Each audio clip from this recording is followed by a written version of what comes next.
as we finish out the book of Job in our devotions today, and I do have to admit, I enjoyed Job more in this time than probably in a long time of reading Job. I liked the way the New Living Translation put it. Let me read you verses 7 to 12.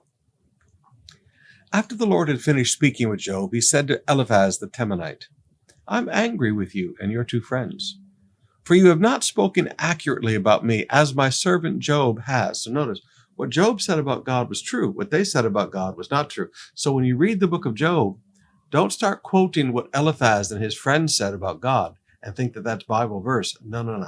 God said, you did not speak accurately about me. So take 7 bulls and 7 rams and go to my servant Job and offer a burnt offering for yourselves.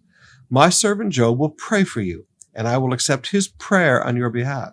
I will not treat you as you deserve, for you have not spoken accurately about me as my servant Job has.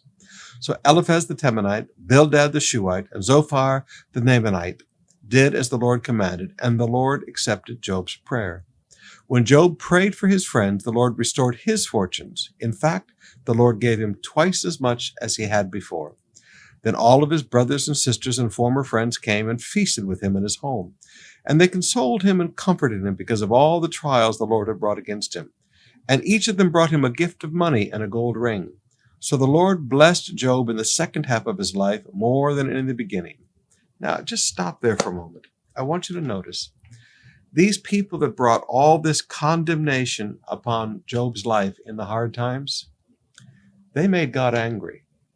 You always have to remember that when you start pouring condemnation on somebody's life when they're going through hard times, it does get God angry. And God said, okay, I'm not angry with you so much for what you said to Job. I'm angry with what you said about me, how you represented me. You have to remember, speak well of God. Please learn to speak well of God. But I think what's very beautiful is that God showed them mercy, but they had to go back and have Job pray for them. Now, why is that important? They had so disrespected and so insulted Job. God said, I'm only going to show mercy to you when you go back and show some respect to Job, and he'll pray for you. Now that's interesting. God said, you've insulted this man, you've put him down, you've told all kinds of lies against him. He said, I'm going to show mercy to you, but it will be because he prays for you. I want you to respect his walk with God. Wow. And they did that. But now there's a second part of that. It's also fascinating to me that only after Job prayed for them did God restore twofold. Only after God prayed for them.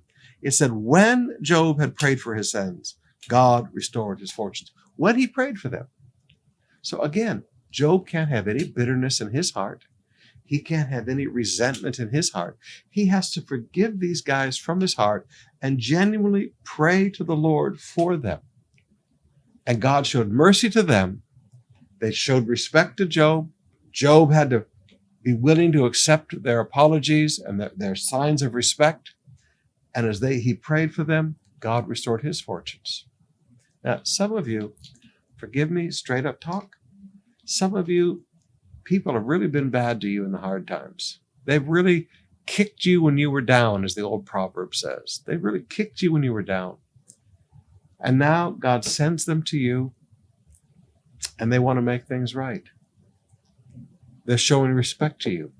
Pray for them, and watch God restore all that has been lost.